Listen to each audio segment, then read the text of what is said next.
جی تو آپ نے سنا. آپ مجھے بتائیں کہ کیا کوئی شخص پیغمبروں جیسا ہو سکتا ہے؟ ہم تو اپنی تشبیہ بھی ان کے ساتھ نہیں دے سکتے، لیکن یہ لوگ عقل سے پیدل لوگ ہیں، اب ان کو ہم کیا کہہ سکتے ہیں.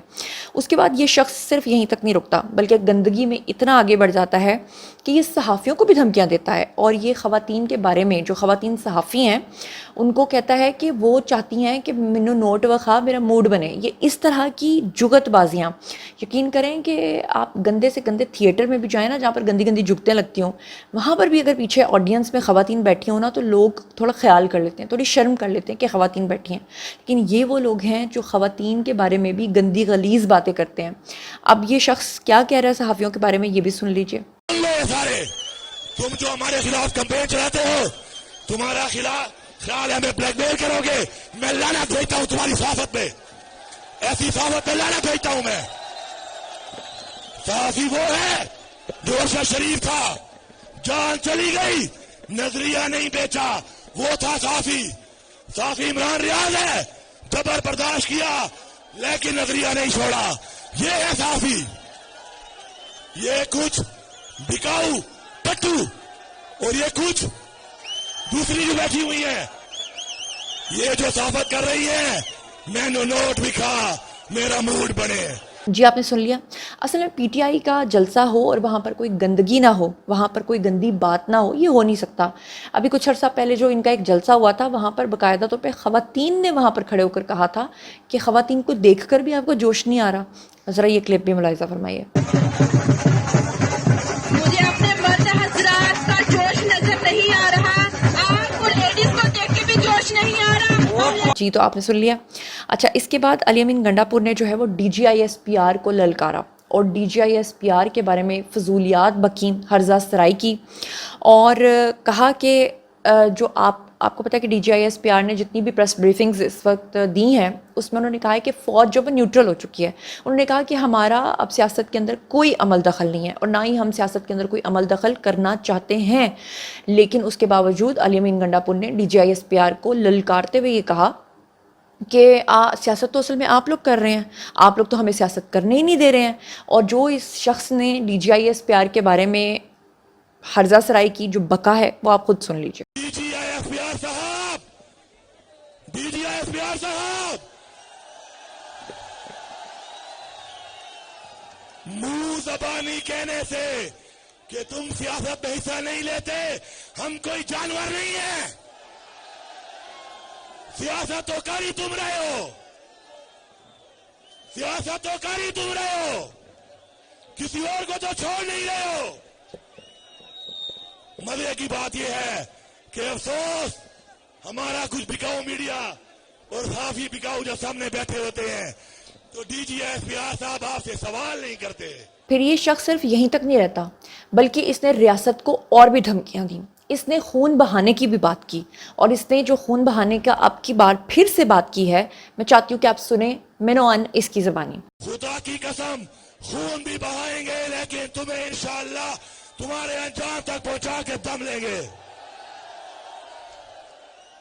جی تو آپ نے یہ بھی سن لیا.